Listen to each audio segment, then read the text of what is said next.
Bonjour à tous. C'est pas facile, mais bon, c'est un honneur pour un serviteur de Dieu de pouvoir parler des choses de Dieu.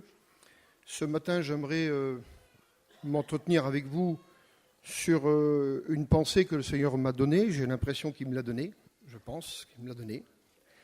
Et ce que je voudrais vous dire ce matin, ça concerne tout le monde, les femmes comme les hommes, les enfants, tout le monde est concerné. Les serviteurs de Dieu en première ligne, bien sûr. Et j'aimerais, pour moi-même et vous, ce matin, être un sujet de bénédiction pour chacun d'entre nous. Je crois que le but, c'est la parole, c'est de bénir. Il n'y a pas un serviteur de Dieu qui ne prêche pas pour ne pas bénir. La parole de Dieu, c'est le sujet de la bénédiction. Et je regardais, donc, comme les frères aussi pourraient aussi faire la même déduction, je regardais les premiers chapitres du livre de la Genèse. Et en regardant ces chapitres, j'ai fait une chronologie dans mon esprit qui existe, même si vous le faites aussi, c'est pareil, ça sera la même chronologie. Pour arriver au chapitre 12, on a un monde qui s'est effondré. Vous le savez de toute façon. Et il y a quelqu'un qui est aux commandes de tout, c'est le Père. C'est le Dieu Tout-Puissant, le Père éternel. Il est aux commandes de tout. C'est-à-dire qu'ici, on ne voit rien, mais on sait que ce qu'on a ici, la parole, c'est justement l'inspiration pour diriger toute cette assemblée. La parole, l'esprit, la lettre, elle est complète. On ne peut pas rajouter. Qui c'est qui a envie de dire ah non, c'est mon idée à moi. Non, Dieu s'est trompé, il n'aurait pas dû faire comme ça. Ce matin, je pense qu'on est à l'unanimité d'accord sur tout ce qui est écrit. L'inspiration biblique n'est pas à toucher, on ne peut pas toucher, on ne peut pas retrancher, on ne peut pas rajouter. On a la parole de Dieu telle qu'elle est, et Dieu a veillé sur sa parole pour qu'elle soit ici présente dans cette assemblée ce matin. Depuis bientôt 6000 ans, Dieu veille sur sa parole. Et c'est pas fini. Si le Seigneur vient ce soir nous chercher, ça sera pour chacun d'entre nous une délivrance, mais peut-être encore combien resteront ici qui ne sont pas encore convertis, parce qu'on a aussi des amis dans cette convention, et aussi on a aussi des enfants dans cette convention qui ont besoin d'être touchés par la grâce de Dieu. Je regardais, premier chapitre, deuxième chapitre, vous savez très bien ce qui s'est passé. Il y a eu donc ce qu'il y a eu, il y a eu le péché qui a été consommé, le diable est venu. Parce que vous savez, quand le diable arrive, il veut diviser un foyer. Quand le diable arrive, il veut détruire un foyer. Quand le diable arrive, il veut détruire un ministère. Il est là pour ça. Il ne sait pas faire le bien, il fait que le mal. En lui, tout est ténèbres, et de toute façon, il veut la mort de chacun d'entre nous ici. Et nous bénissons Dieu parce que Dieu veille sur son œuvre et sur sa parole. Et nous avons vu très bien que Dieu, en travers la désobéissance du premier foyer, que Dieu a maintenu le cap pour redresser la barre et que le bateau puisse continuer à fonctionner. Nous le voyons de toute façon, même après tous ces chapitres où Dieu va vouloir détruire, et il s'est servi de Noé. En se servant de Noé, il n'y a que 8 personnes qui ont été sauvées. Les autres, ils ont été submergés par les eaux du déluge. Et on passe un petit peu plus loin, on arrive à Nimrod, chapitre 10, chapitre 11. Tous les peuples vont se disperser. Il va y avoir encore une repopulation de la terre. Et à un moment donné, Dieu maintenant, au chapitre 12, il va appeler un homme. Et cet homme s'appelle Abraham. Il est le père de la foi. Et il n'a pas changé. C'est vrai qu'Abraham, dans sa vie de tous les jours, c'était un homme et il a eu besoin de Dieu pour sa marche. Et moi aussi, j'ai besoin de Dieu pour ma marche. Et nous avons tous besoin de Dieu pour notre marche. Quel que soit ce que nous devons développer sur la terre en tant que chrétiens, quelle que soit la dimension du ministère ou alors de la vie chrétienne, nous avons besoin de Dieu.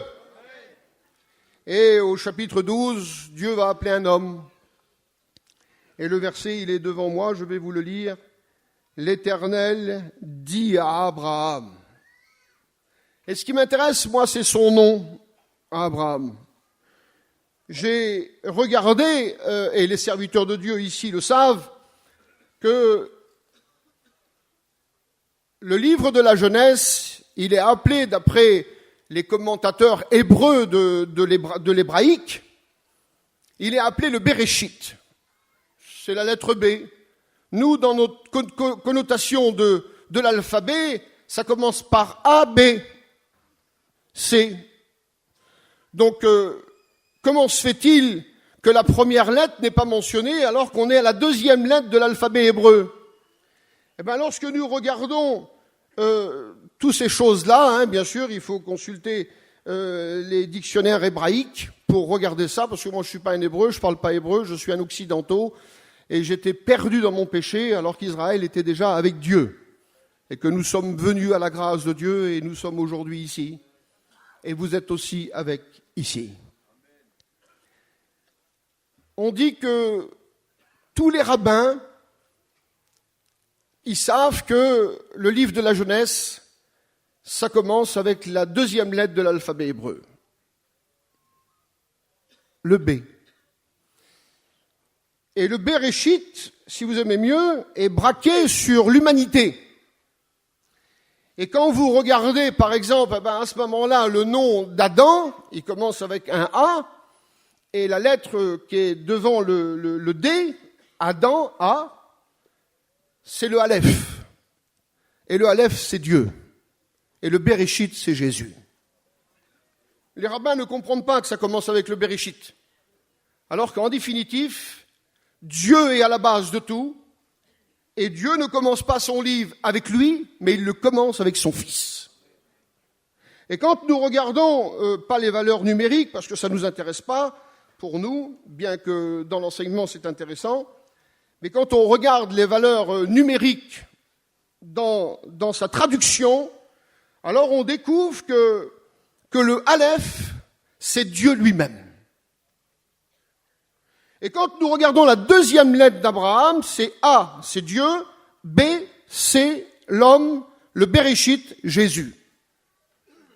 Et Abraham, qui vient relever les 10 chapitres, les 11 chapitres du livre de la Genèse, Dieu, parmi tous les hommes de l'époque, s'en choisit un.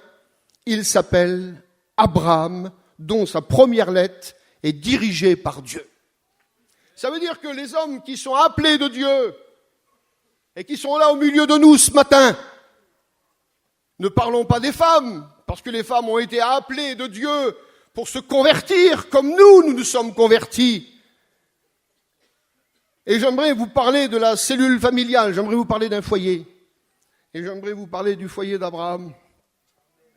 Le foyer d'Abraham, ici, il y a plein de foyers. Et Abraham, lui, dans son nom, il y a un A, c'est le Aleph. Dieu est présent dans sa vie, mais Dieu n'est pas sur la terre. Il est au ciel. Mais Dieu veut créer avec Abraham la connexion. Ça veut dire que nous, aujourd'hui, on est exactement pareil. Jésus, nous ne le voyons pas, mais il est dans notre cœur. Dans le cœur d'Abraham, il y avait Dieu, mais il n'était pas présent. Et Dieu veut créer une connexion invisible. Je ne sais pas si vous ressentez des fois la présence de Dieu, ça vous arrive?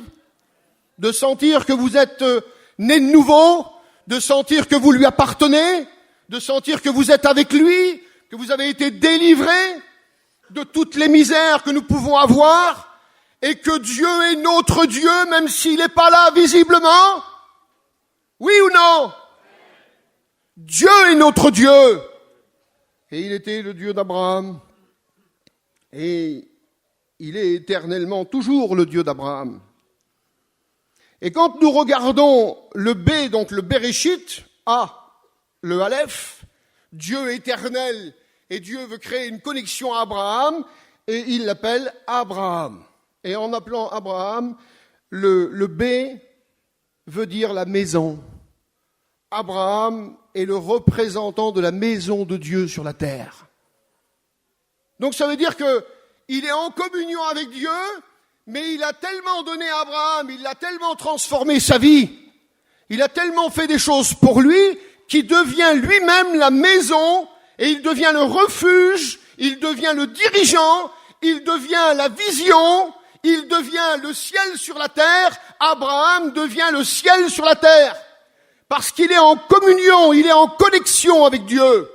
Et avec toutes les difficultés des 11 chapitres de la Genèse, à partir du chapitre 12, le lien officiel s'est noué, indélébile. On est, nous tous, des fils d'Abraham.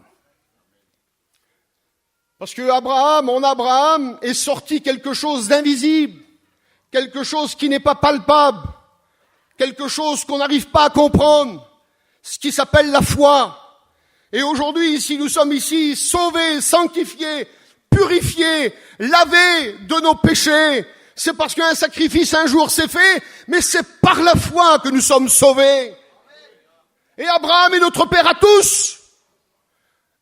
C'est vrai que nous sommes dans une période d'anniversaire, on est dans une période d'un jubilé, on est dans une période très importante.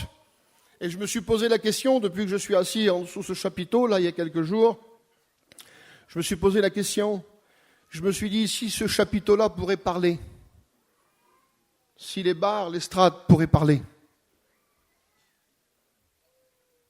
pour nous dire des choses. On sait que le chapiteau ne peut pas parler, mais si ce chapiteau-là pourrait parler, toutes les bénédictions qu'il y a eu ici, depuis 41 ans, toutes les victoires qu'il y a eu ici, le chapiteau bleu, le chapiteau blanc, les choux, l'école biblique, tous ces anciens qui ont joué leur rôle, et toutes les anecdotes, toutes les bénédictions, toutes les choses cachées, visibles, les victoires, la bénédiction.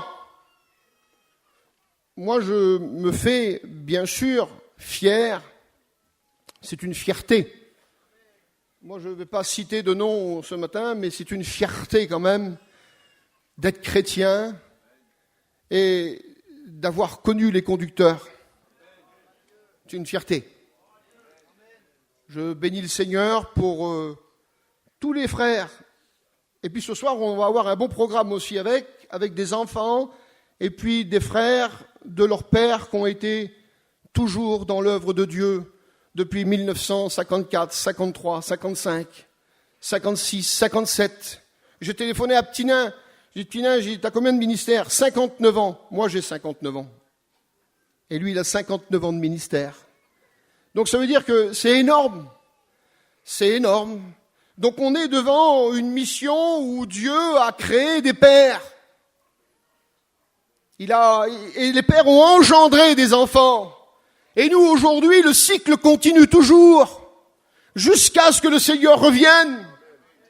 Est-ce que vous croyez que Jésus revient? Eh bien oui, Jésus revient, mais il faut encore sauver nos enfants. Il faut encore sauver l'humanité.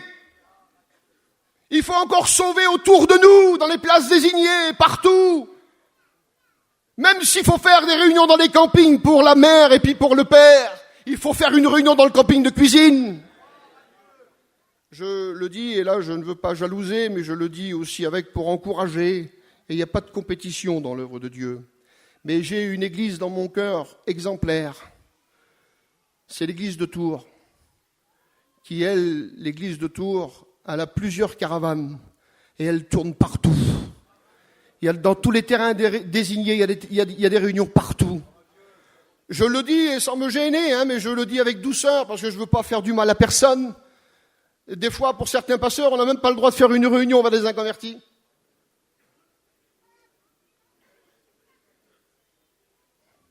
Il faut les laisser mourir, les inconvertis, alors. Alors que je sais que ça peut changer, les frères peuvent comprendre, il y en a qui ne comprennent pas, il y en a qui comprennent. Et puis après, il y a des anciens qui donnent des petits conseils, et puis ils comprennent. Cette église-là fait, par un moment donné, j'avais écouté, moi, entre 26 et 27 réunions par semaine. Vous imaginez un peu? L'église, elle a changé 3 fois de figure. Elle était toute petite, je me rappelle à l'époque, moi. Après, on avait été la dernière, c'est dans la petite rue avec les frères de la direction. J'ai pu retourner à Tours depuis, mais bon, j'ai passé à Tours pour aller ailleurs. Mais une chose qui est sûre, c'est que l'église, elle a changé de figure. Et là, maintenant, elle est encore plus grande. C'est peut-être une plus grande église qu'on a en France. Ne soyez pas étonnés si vous avez des petites églises. Pardonnez-moi de vous dire ça. Pardonnez-moi de vous dire ça. Ne soyez pas étonnés. Mais il faut ouvrir nos cœurs. Il faut que les serviteurs de Dieu ouvrent leur cœur. Les anciens n'ont pas ratréci l'œuvre, mais ils ont ouvert leur cœur. Et aujourd'hui, les milliers sont présents en France et à l'étranger. Regardez, nous, on est des missionnaires. On est une équipe de missionnaires et les garçons sont ici. Bon, moi, ça fait quelques années avec les garçons qui sont tous ici, les anciens qui sont là aussi, depuis tant d'années dans les pays de l'Est. C'était fermé, les pays de l'Est, parce que c'était le communisme qui fermait les pays de l'Est. René serait là, il pourrait nous en parler largement. C'est vrai que nous avons été plusieurs fois en Russie, mais dans les pays de l'Est, à l'heure actuelle, les pays fermés complètement par le communisme, dès que ça s'est ouvert, c'était même pas ouvert qu'on avait une porte. On est parti en Roumanie, quand on arrivait aux frontières, les clistés qui étaient là, ils interrogeaient nos enfants, ils ont interrogé la fille à Vitnaz, ils ont interrogé ma fille, pour leur demander ce qu'on faisait, si on passait quelque chose, si on faisait quelque chose. Un enfant, il dit la vérité, il sait pas mentir. Et ils ont compris qu'on était des pasteurs en plein communiste. Donc, il y a plein de frères qui ont été dans les pays communistes. Abraham, il est là. Il y a aussi Payoum qui est là. Il y a aussi Moukan. Il y a les frères. On est parti en Pologne. C'était fermé. On a resté 15 jours sans avoir de nouvelles de nos parents, de nos familles. C'était coupé du monde, la Pologne. Et on a traversé cette frontière-là avec les anciens. Moi, j'étais jeune à l'époque. Et les anciens, on a prêché, on a parcouru partout. On a pris des adresses parce que tout le monde était dans la crainte et dans la peur. Et après, quand on est revenu en 89, il n'y avait plus personne. Tout le monde était parti parce que les frontières avaient tombé. J'aimerais vous dire que le communiste ferme les barrières, mais Dieu rouvre les barrières. Je veux encourager les missionnaires. Parce que c'est pas facile, l'action missionnaire. Il y en a qui disent, ils ont des sous pour partir, ils ont ceci, ils ont cela. C'est pas facile. Que Dieu bénisse le comité missionnaire, que Dieu bénisse nos frères missionnaires, que Dieu bénisse les anciens dans la mission qui sont des missionnaires. Moi-même, missionnaire. Je vous le dis devant Dieu, avec Abraham, les choses se sont concrétisées. Et depuis tant d'années parmi nous, les choses se sont concrétisées. Et ça a commencé comme ça a commencé. Ça a commencé avec un petit monsieur, il était tout jeune, et puis il a écouté l'évangile dans une espèce de maison où qu'on distribuait du thé, des trucs comme ça. Il s'appelle Le Cossec. Et il est venu, il a grandi, et après il est venu. Le réveil est venu en France. Vous vous rendez compte quel bonheur? Et la France est devenue, comme Sarah, une mère. Parce qu'Abraham, il avait une femme, elle s'appelait Sarah. Et Sarah a enfanté la promesse. Le temps a passé, bien sûr, mais la promesse est venue. Le Seigneur vous fait des promesses à vous. Mais par contre, est-ce que vous tenez les promesses de votre engagement? Est-ce que nous tenons parfois les promesses de notre engagement? Abraham a demeuré le même jusqu'à la promesse. À 99 ans, jusqu'à la promesse. J'aimerais vous dire devant Dieu, c'est vrai, mes frères missionnaires et l'étranger à l'heure actuelle, la mission française je parle, Et là, arrêtez-moi les anciens, vous êtes ici devant, il y en a aussi derrière, il y en a d'autres, Voilà, la mission française, avec quelques hommes de l'étranger qui sont venus aussi avec en même temps dans le même bateau. C'est ça Tarzan, Quelques étrangers. On a le frère Mike qui est ici aussi avec. Et puis Tarzan qui est ancien. Et en même temps, ça a démarré en même temps. De la France, la Suisse, l'Allemagne, la Belgique, la Hollande, l'Angleterre, l'Espagne. Ça a parti comme une traînée de poudre.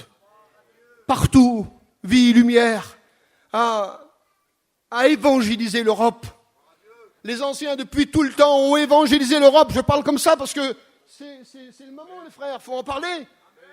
C'est le jubilé, on est en train de parler, on veut mettre à l'honneur ceux qui ont travaillé, ceux qui ont fait le travail. C'est pas nous, on a pris le train en marche. On n'a rien fait, nous. On a fait ce qu'on fait aujourd'hui. Mais ce qui a été fait hier, ça n'a pas été fait par nous, ni par vous. Ça a été fait par eux. Les hommes sont présents. C'est eux qui ont fait. Abraham, c'est lui qui a fait. Dieu s'est servi d'Abraham. Il s'est servi de lui. Il s'est servi de Sarah. Abraham était couronné dans une alliance. Sarah a été couronnée comme une princesse. Et dans un foyer, on ne détrône pas le père. Dans un foyer, on ne détrône pas la mère. Si le père est un déserteur et qui fuit ses responsabilités, et que la mère prend en place cette responsabilité, elle ne pourra pas diriger comme un père. Elle dirigera comme une mère affective. Quand il y a un père, il y a la droiture, il y a l'équité, il y a la justice. Et quand il y a une mère, il peut y avoir aussi ça. Mais c'est vite bafoué par les enfants, parce que les enfants reconnaissent pas l'autorité comme un père, on peut reconnaître son autorité.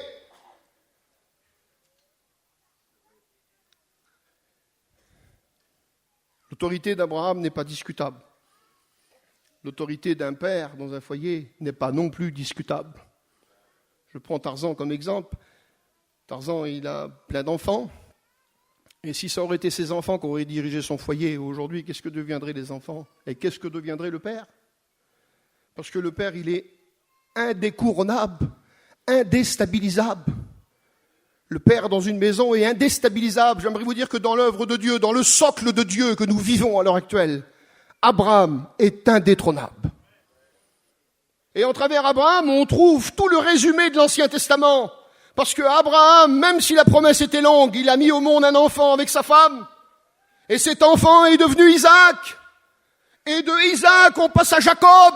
Et on a les trois identités de l'Ancien Testament. Et tout se résume par ces trois personnages de l'Ancien Testament. Abraham, Isaac et Jacob. À un moment donné, on peut dire qu'aujourd'hui, dans le Nouveau Testament, lorsqu'on fait un baptême, on dit au nom du Père, du Fils et du Saint-Esprit. Dans l'Ancien Testament, on rappelait le nom de ces hommes pour montrer l'autorité qu'ils étaient. Et dans le baptême, nous montrons qu'au nom du Père, c'est l'autorité, au nom du Fils, c'est le Sauveur, et l'Esprit, c'est l'Esprit qui investit les hommes. J'aimerais vous dire ce qui existe dans l'Ancien Testament, existe dans le Nouveau Testament. Il n'y a rien de nouveau sur le soleil. Nous sommes les enfants d'Abraham. Nous sommes les enfants d'Abraham, dans la continuité, engendrés par Isaac, engendrés par Abraham, engendrés par Isaac, engendrés par Jacob. Et nous sommes venus jusqu'ici, et nous pouvons découvrir que dans les Écritures, Abraham est la maison. Eh bien, j'aimerais vous dire qu'aujourd'hui, le Christ, il a fait une œuvre. Lui, il est venu sur la terre, il est le Béréchit, il était la maison de Dieu, parce qu'il était en contact. Il était en contact avec son Père. Et il n'a pas dit moi et le Père, il a dit le Père et moi. La lecture, elle est importante. Il n'a pas dit Jésus, moi et mon Père. Non, il a dit mon Père et moi. Dieu toujours en avant. Si nous mettons les vraies valeurs de nos foyers en avant, les vraies valeurs dans un foyer, c'est un Père. J'aimerais parler à tous les foyers. J'aimerais parler aux mères qui discriminent le père. Ou alors qui voient avec leurs enfants et que c'est toujours eux ce qu'il faut voir. Alors qu'en définitive, le père n'existe plus dans le foyer. Et il perd sa place. Et c'est la mère qui lui fait perdre sa place. Et les enfants, parfois, ils n'écoutent pas non plus la mère et ni le père. C'est des anarchistes. Ils vivent tout seuls.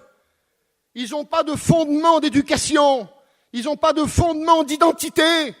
C'est des anarchistes. C'est des pécheurs dans l'âme. Ils vivent comme ils veulent. C'est pas étonnant qu'il y a des foyers qui sont détruits. C'est pas étonnant qu'il y a des foyers qui ne peuvent plus avancer. J'aimerais pas rétablir, mais par la parole de Dieu, revenir à l'origine des choses. Le péché a fait beaucoup de choses et il a rabaissé la valeur de nos familles. Il a rabaissé la valeur du père. il rabaisse la valeur de la mère. Absalom, lui, il a voulu détrôner son père. Il a voulu lui prendre la couronne. On ne peut pas prendre la couronne à un père. Il faut que ce soit lui qui la donne. On ne peut pas, c'est pas possible. C'est quelque chose d'exceptionnel. Mais si on rentre dans les discussions, bon, moi j'ai marqué des petites choses qui sont intéressantes, et je pense que pour chacun d'entre nous, on arrive à comprendre. Seulement dans le nom d'Abraham, il y a des choses qui sont exceptionnelles, parce qu'Abraham vient tout de suite après toute cette difficulté des 11 premiers chapitres. Et donc il est la maison et il est aussi avec la dualité. Ça veut dire qu'il n'est pas seul. Il y a sa femme, il y a Dieu qui est présent, il y a sa femme qui est présente. Parce que un foyer, il n'y a pas plus important qu'un foyer. Un foyer aujourd'hui, il est bien, et si le mari fait pas ce qu'il a à faire et qu'il dirige pas bien, eh ben automatiquement il va tomber dans la misère, le foyer. Il pourra plus se relever parce que le mari fuit ses responsabilités. Et quand on voit des pères qui veulent, par exemple, démissionner de leurs responsabilités et laisser la place à la femme, ou laisser la place au plus vieux des garçons, ou la plus vieille des filles, c'est pas comme ça que ça fonctionne. La Bible nous montre pour que ça marche, il faut que le père soit honoré. Pour que ça marche, il faut que la mère soit honorée. Un jour, je parlais avec une jeune fille qui était donc chrétienne, baptisée du Saint-Esprit, et elle m'expliquait ses angoisses incompréhensibles. Elle m'expliquait ses frayeurs incompréhensibles. On était là avec 2 frères en train de parler avec elle, et elle disait, c'est pas possible, je suis baptisé du Saint-Esprit, je suis baptisé du baptême d'eau, je suis baptisé du Saint-Esprit, né de nouveau, baptisé du Saint-Esprit, et je sens que je suis comme pas une chrétienne, c'est quelque chose qui va pas. Et moi, j'ai pas cherché à comprendre, avec les garçons qui étaient là, on a dit, t'es comment avec ta mère ? Chien et chat. Mais elle a dit ça comme ça, elle n'a pas fait attention. Chien et chat avec ma mère et avec ton père. Alors ça ne vaut même pas la peine là, c'est catastrophique. Et tu dis que tu ne sais pas d'où ça vient ? Ben oui. Oh coucou, on ne peut pas faire n'importe quoi. Vous ne pouvez pas vivre comme vous voulez. Il faut honorer ton père et honorer ta mère. Et la Bible déclare, c'est une promesse, si tu veux vivre des jours heureux, c'est ça qu'il faut faire. Moi, j'ai toujours, je ne suis pas un spécialiste de ça, mais j'ai toujours respecté donc les anciens et aussi aimé. Et je le dis devant Dieu sans me gêner. Ici, je n'ai pas eu de dispute, moi, avec aucun ancien qui sont ici.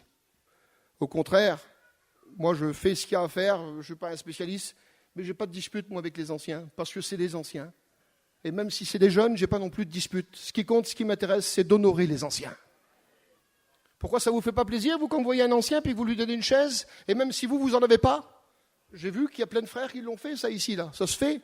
Il y a des hommes qui ont encore les bons gestes, les bonnes manières, les bonnes choses. Je crois que devant Dieu, nous ne pouvons pas faire autre chose. Nous ne pouvons pas, mes enfants à moi ne peuvent pas m'enlever la couronne qui est sur ma tête. Essayez de comprendre. Il y a une couronne que Dieu donne comme autorité. J'ai pas un règne sur mes enfants, moi. J'ai pas un règne sur ma femme. Ma femme, c'est une princesse, elle a aussi la couronne sur la tête, comme vous tous les sœurs ici, et comme tous les frères qui sont ici. Et les enfants veulent bafouer, écraser ces choses-là. Et puis parfois, il y a des maris qui baissent les bras parce qu'ils n'ont plus de force. La femme se met contre eux, elle est avec ses enfants. Je vous en supplie, revenons à la vraie source de la volonté de Dieu. Après avoir parlé un petit peu avec cette jeune fille, et on lui a dit c'était quoi son problème, elle a commencé à pleurer. Elle a senti un fardeau qui est parti d'elle. La joie est revenue. Ça veut dire que quand on fait quelque chose qui ne va pas envers nos parents, on est obligé de se sentir mal. Et ça, c'est une grande vérité devant Dieu. Ici, dans le nom d'Abraham, il y a l'unité, connectée avec le divin. Ça veut dire qu'Abraham, lui, était connecté avec le divin. Connecté, ça veut dire en communion avec le divin. Et Abraham, il est la représentation parce que le Béréchit, comme le livre de la Genèse, c'est la maison. Ça veut dire que s'il n'y a pas de maison, tu dors dehors. Mais là, c'est une maison, il y a un enclos, il y a quelque chose. Dieu nous a donné une maison. Dieu nous a donné un enclos. Dieu nous a donné les choses.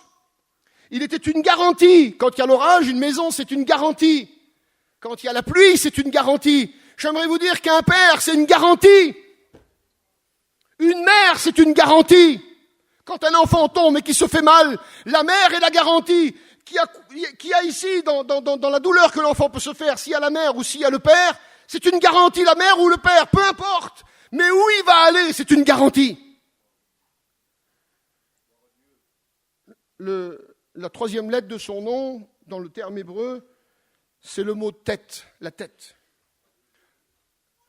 Le père est la direction du foyer. J'aimerais vous dire que l'œuvre de Dieu, ce n'est pas les femmes qui la dirigent. C'est donné aux hommes. Et là, je ne fais pas le macho ce matin. Je veux vous parler comme comme ça, c'est dans mon cœur. Je ne suis pas là en disant que je suis meilleur que tous. Et puis, je ne veux pas essayer de créer des difficultés. Au contraire, je voudrais mettre les choses à sa place. Il est question d'une maison. Et dans une maison, la troisième lettre, c'est le mot tête qui en ressort dans le principe hébreu. Officiel. Il y a deux mots qui ressortent. Il y a tête et misère. Mais dans l'expression hébraïque, la tête est en haut et la misère se trouve en bas. Dans une lettre, vous vous rendez compte quelle richesse qu'il peut y avoir dans la lettre là?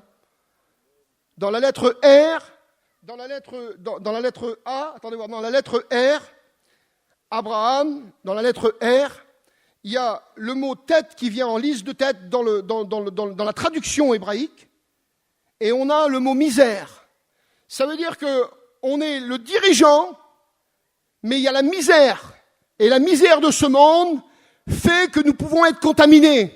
Mais à partir du moment où que nous sommes connectés avec le divin, et que nous sommes la maison, et que la maison est habitée par le divin, alors la tête peut s'en sortir, même si le monde c'est la misère. Essayez de comprendre. Après, on a la quatrième lettre, c'est le mot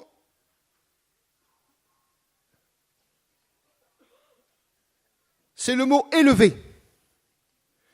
Ça veut dire que quand on a, par exemple, un serviteur de Dieu ou un homme tout court qui appartient à Dieu ou quelqu'un qui n'appartient pas à Dieu, j'aimerais vous dire que pour les foyers qui ne sont pas chrétiens ce matin, ça ne change pas. C'est toujours l'homme qui dirige son foyer.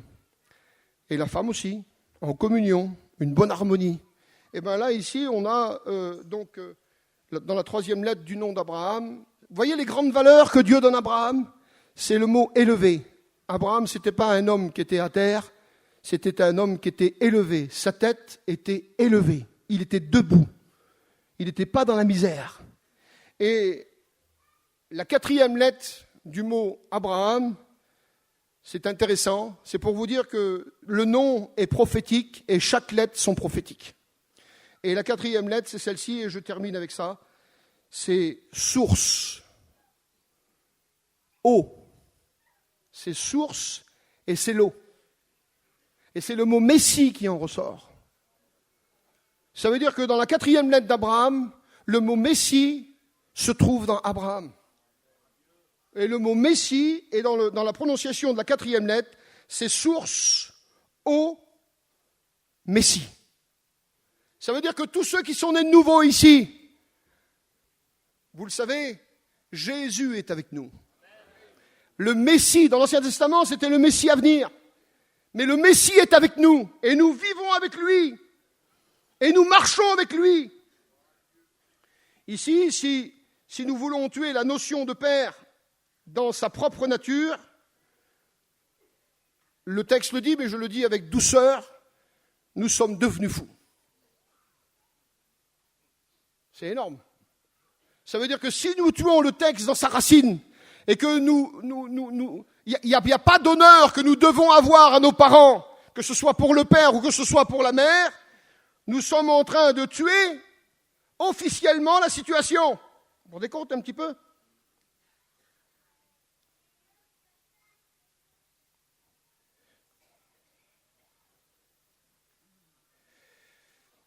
Le nom d'Abraham va changer.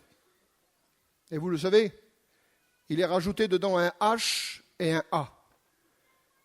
Voilà, c'est plus Abraham, mais c'est Abraham. Et Abraham, au départ, il y a toute la communion connectée avec Dieu, mais après Abraham devient le père d'une multitude. Ça veut dire les pasteurs, les chrétiens. Ça veut dire qu'aujourd'hui, c'est pas seulement pour votre foyer à vous. Ce qu'on dit là, c'est pour tout le monde. C'est pour tous les autres. Ça veut dire que ça nous pousse à une dimension supérieure. Si Abraham, son nom va changer parce qu'il dit maintenant tu deviendras le père d'une multitude, alors si son nom va changer, ça veut dire que nous aussi dans la progression, parce qu'on n'est plus à l'époque d'Abraham, on est maintenant aujourd'hui, et maintenant nous sommes devenus particulièrement remplis à des bords. On peut en mettre encore de la bénédiction, mais aujourd'hui, maintenant, nous sommes des têtes élevées, nous sommes avec de l'eau, nous sommes une source, et nous avons le Messie dans notre cœur. Ça veut dire qu'il n'y a plus sujet de se plaindre. C'est vrai que tu peux te plaindre quand le diable va t'attaquer, c'est vrai que tu peux te plaindre quand il y a une difficulté, quand il y a un problème, quand il y a quelqu'un qui est malade. Mais j'aimerais vous dire que pour tous nos bobos, pour toutes nos difficultés, nous avons quelqu'un qui vient à notre aide et qui est capable de nous bénir au-delà de ce qu'on peut s'imaginer. Je regardais la prophétie d'Ézéchiel 37. Vous connaissez la vallée des ossements. Ézéchiel 37, c'est la vallée des ossements. Ça veut dire que Ézéchiel, il était comme ça, et d'un seul coup, il y avait donc des os qui étaient desséchés derrière, et c'était une vallée où il y avait tous des ossements. Et d'un seul coup, Ézéchiel, il écoute un bruit. Et quand il écoute un bruit, il se tourne. Il écoute un bruit, il écoute un mouvement.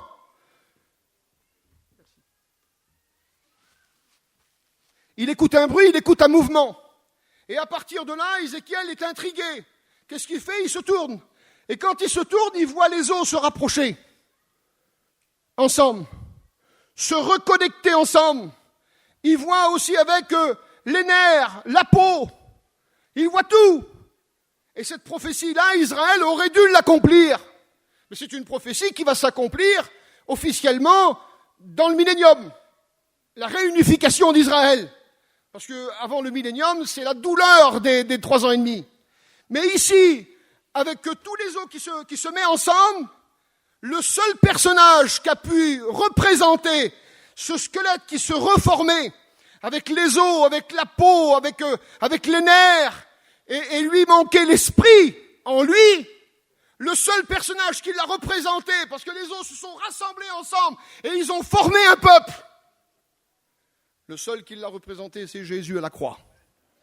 Parce que Christ, quand il est mort à la croix, il est mort avec son corps et il a réunifié Israël qui avait péché. Il l'a réunifié, il a représenté Israël à Dieu, parce qu'Israël était coupable, Israël était méchante, Israël était capricieuse, elle avait tous les défauts. Et quand il est venu le moment où Christ est venu, dans cette période-là, environ à peu près, en l'an 63, l'Empire romain va assiéger, mais quand le Messie est venu au monde, Jésus est venu au monde, Israël était dans la décadence, le peuple était assiégé par les armées romaines. C'était la peur, c'était la confusion, c'était la misère.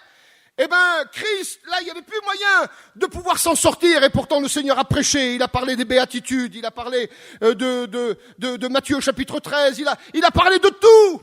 Il a été même dans des secteurs où qu'il y avait des prophéties, où qu'il devait y avoir une évangélisation, Nephtali et Zabulon, dans lequel les prophètes ne se sont pas souciés.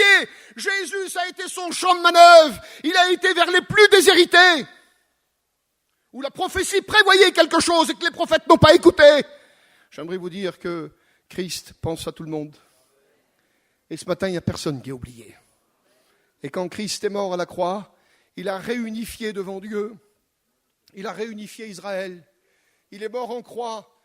Et en mourant en croix, ses os, sa chair, et en plus l'Esprit, parce que Jésus à son baptême a été baptisé du Saint-Esprit. Il a reçu l'Esprit. Et quand il était à la croix, il était complet. La réunification d'Israël, Ézéchiel 37, les ossements, la vallée des ossements. Christ a présenté à Dieu sa vie, mais en présentant à Dieu, il a présenté le passé, et maintenant il présente l'avenir. Et l'avenir, c'est nous, aujourd'hui. Nous, les Européens, les sans Dieu, les sans espérance, nous sommes rentrés dans le plan de Dieu. On est rentrés dans le plan de Dieu, vous vous rendez compte? Les serviteurs de Dieu qui sont ici, les étudiants qui sont ici, les femmes d'étudiants, et même ceux qui sont là, et qui auraient des désirs, peu importe, on ne pousse pas les hommes à servir, mais on ne peut pas les empêcher. C'est ça, Tarzan. Le désir ne doit pas être freiné par nous. Si quelqu'un veut se lever et puis qu'il est embarrassé par la puissance des ténèbres et qu'il n'arrive pas à percevoir, il y a des anciens dans les girons de cet homme-là qui vont l'encourager, qui vont l'aider, qui vont lui montrer. On nous a montré, on est là pour vous montrer. Mais j'aimerais vous dire devant Dieu, je ne pousse pas ce matin à l'appel parce qu'on a beaucoup d'étudiants à l'école biblique.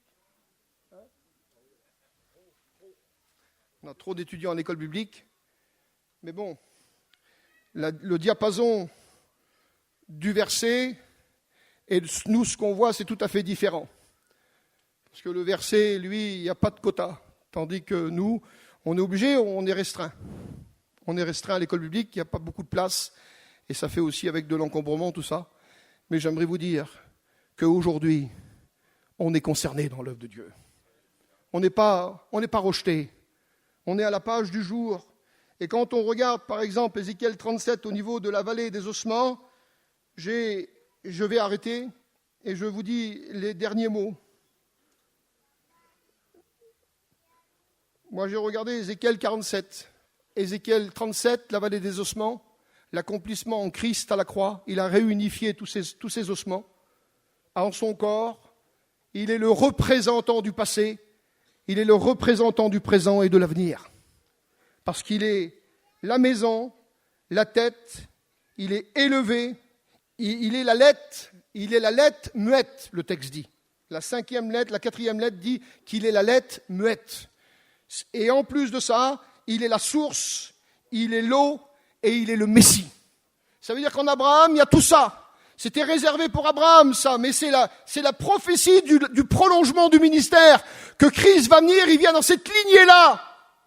Bien sûr, la supériorité du Christ n'a rien à voir avec celle d'Abraham, mais le Christ n'a jamais voulu rabaisser Abraham. Au contraire, il en a parlé. Il l'a mis à son piédestal que Dieu l'avait placé et il n'a jamais rabaissé Abraham. Mais le Christ, c'est notre sauveur. Il est supérieur en tout. Les conversations cachées, il les connaît. Les conversations suspicieuses, il est capable de les arranger. Les difficultés dans le foyer, il est capable de l'arranger. J'aimerais quand même dire ça entre parenthèses. Si le mari est le roi du foyer et qu'il est indétrônable, il ne doit pas aussi se servir de son autorité pour faire du mal à sa femme. Parce que son autorité peut être discutée parfois. Et ça, c'est important. Quand on est un homme de la trempe d'Abraham, on regarde tous ceux qui sont dans notre giron pour que les choses se fassent. Que si nous, on doit progresser, il faut qu'on fasse progresser en même temps avec nous tous ceux qui veulent progresser. Et même ceux qui veulent progresser et qui ne le voient pas, on est là pour voir ceux qui veulent avancer et ceux qui veulent se perdre. Mais j'aimerais vous dire, pour ceux qui veulent se perdre, ne restez pas ce matin éloignés de la maison de Dieu, mais venez. Et là, j'ai été intéressé par une prophétie que j'ai écoutée dans un des chapiteaux. Et cette prophétie-là, ce soir-là, c'était Calem qui prêchait. Et dans cette prophétie qui avait été annoncée, j'ai été interpellé. Ça m'a fait du bien. Cette prophétie disait « Écoute mon peuple, où sont les volontaires ?» La prophétie disait « Où sont les volontaires ?» Donc il veut pas que tu sois rabaissé. Mais si en toi, il y a du bon sens pour Dieu et que tu sens qu'il y a quelque chose pour Dieu, tu es une femme et puis tu veux avancer plus, tu veux faire quelque chose pour Dieu, tu es un homme et tu veux faire plus, tu veux travailler, tu veux balayer, tu veux faire quelque chose. On a envie de faire quelque chose quand on est avec Dieu. Et puis des fois, c'est nous qui veut le faire parce qu'on veut se mettre au service de Dieu. Et puis parfois, c'est Dieu qui le demande parce qu'il veut que tu sois à son service. Donc on ne peut pas discuter avec lui. On a perdu d'avance. Et quand il a décidé sur la vie de quelqu'un quelque chose, tu es obligé de capituler. Écoute mon peuple, où sont les volontaires? Où sont ceux qui veulent avancer? Avancer en pleine eau, dans ma présence. Pas tout seul. Tu avances, mais pas tout seul. Tu avances dans sa présence. En plein eau dans ma présence. Êtes-vous prêts? Écoutez bien, c'est pour ça que j'ai pris Ézéchiel 47. Êtes-vous prêts à perdre pied dans ma présence? Êtes-vous prêts à être envahis de ma présence? Alors, tenez-vous prêts. C'est une prophétie qui m'a bouleversé. Et je redis le mot, êtes-vous prêts à perdre pied? Alors, en prenant Ézéchiel 37, j'ai compris quelque chose. C'est que Ézéchiel, lui, il a rentré dans l'eau à un moment donné, et il a rentré les genoux, la taille, ici, et après, à un moment donné, il n'avait plus pied, et il était en train de nager. Nager dans la bénédiction. Il y a des retenues, il y a des peurs, il y a des craintes. L'œuvre de Dieu, c'est la mienne, mais c'est aussi la tienne. Et j'aimerais engager les foyers dans cette crainte qu'on peut avoir pour avancer. Et Ézéchiel, lui, par un moment donné, vous savez, quand il dit dans la prophétie, et surtout dans le texte d'Ézéchiel 47, il est dit ceci, « Êtes-vous prêts à perdre pied ?» Ça veut dire quoi, perdre pied? Moi, je l'ai compris comme ça. Perdre pied, ça veut dire que tu peux être dans l'eau. Vous m'écoutez toujours, là? Tu peux être dans l'eau, tu peux avancer, mais tu as toujours pied. Tu peux faire ça avec les mains, mais tu as toujours pied. D'accord? Et après, il y en a que quand ils ont plus pied, ils ont peur, ils retournent en arrière. Ça, c'est ceux qui ne sont pas prêts à s'engager. Mais quand tu commences à nager et que tu n'as plus pied, que ton pied n'est plus connecté avec la terre, parce que quand le pied est connecté avec la terre, c'est mon travail, c'est ma maison, c'est les rideaux, pour les femmes, c'est les rideaux, c'est mes habits, c'est mon parfum, c'est ma mode, c'est mes chaussures, c'est ma garde-robe, c'est nos parents, c'est un tel. Es-tu prêt à perdre pied? Es-tu prêt à perdre pied? Le Seigneur veut que tu perdes pied.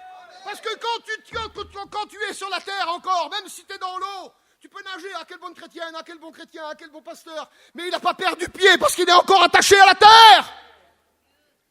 Es-tu prêt à perdre pied?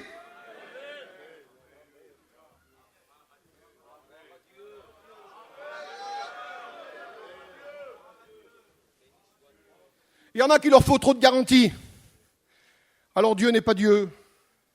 Parce que Dieu peut enlever les garanties et mettre sa présence.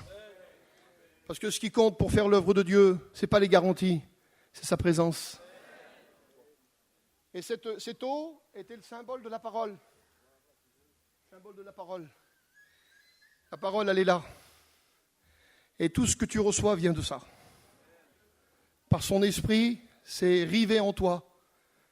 Et la parole, c'est la vérité. Est-ce que vous croyez que la parole, c'est la vérité? C'est la vérité, la parole. C'est la vérité. La parole est la vérité. Ta parole est la vérité. Et Jésus a dit, moi et mon Père. Alors maintenant, moi, je t'invite à dire, si tu as des peurs, mon Dieu, toi avec moi, toi avec ton Fils, toi avec ton Esprit, et tous les trois, vous êtes avec moi. Donc alors, je me lève. Je décide pour toi aujourd'hui. Qui c'est qui veut décider pour lui aujourd'hui? Il y aurait peut-être quelqu'un qui serait d'accord de décider pour lui? Il y a des gens qui se lèvent. Qui c'est qui veut décider pour lui aujourd'hui? Est-ce que tu es prêt à perdre pied dans la consécration de ton ministère pour aller plus loin et ne pas être mécanique dans le message, mais être rempli d'esprit? Parce qu'un message qui n'est pas rempli d'esprit, il a son efficacité, mais il faut que les prêcheurs soient remplis d'esprit. La parole est suffisante, mais l'Esprit a accompagné Jésus partout où il allait. Partout où il allait. Il nous faut des hommes d'esprit. La lettre, c'est la bénédiction complète. Mais il faut que le peuple sente que nous sommes des hommes d'esprit. Qu'on est intéressés, qu'on aime le Seigneur et qu'on veut se détacher. Il faut que nos pieds... Moi, je veux nager en plein d'eau. Je veux nager en plein d'eau. Je veux plus que mon pied touche la terre. J'en ai marre qu'elle touche la terre. que ce soit le commerce, que ce soit n'importe quoi. Je veux que quand je me trouve avec quelqu'un, que le Seigneur m'inspire, qui me donne quelque chose, une révélation, qui me donne à discerner, qui me donne un don, peu importe. Seigneur, donne-moi un don, donne-moi encore quelque chose. Je veux que ça va plus loin. J'ai besoin, moi, de quelque chose encore. Est-ce qu'il y en a d'autres qui veulent encore s'engager? Je vois encore des autres qui se lèvent là-bas. Alors peut-être que ceux qui ne veulent pas s'engager, c'est des inconvertis, on les respecte, mais je ne vois pas que c'est des inconvertis, moi c'est tous des chrétiens. Il y a des chrétiens qui ne veulent pas s'engager. Que son nom soit béni. On va demander à David de venir ici et de prier le Seigneur. Que son nom soit béni.